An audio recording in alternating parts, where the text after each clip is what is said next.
Hi guys, welcome back. இன்றைக்கி நான் எங்கே இருக்கேன்னு சொல்லுங்க பார்ப்போம். இதுதான் பஹ்ரைன் வேர்ல்டு ட்ரேட் சென்டர்.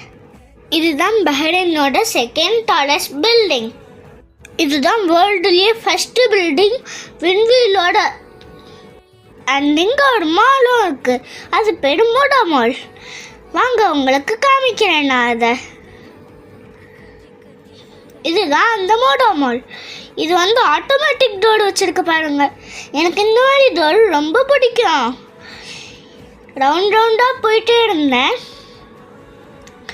ஃபன்னாக இருந்துச்சு எனக்கு. வாவ், நல்லா இருக்குல்ல. நோடுங்க, மேலே என்ன தெரியுது? விண்வீல். அழகா இருக்குல்ல? பாருங்க, அழகா இருக்கு. இங்கே யாருமே இல்லை அதிகமாக, ஏன்னா இங்கே அதிகமாக ஆஃபீஸஸ் அண்ட் லக்ஸுரி பிராண்ட்ஸோட ஷாப்ஸ் தான் இருக்கும். நெக்ஸ்ட் வீடியோவில் இங்கே என்னென்ன பிராண்ட்ஸ் இருக்குன்னு காமிக்கிறேன். Hope you enjoyed the video. Like and subscribe for more videos. Bye.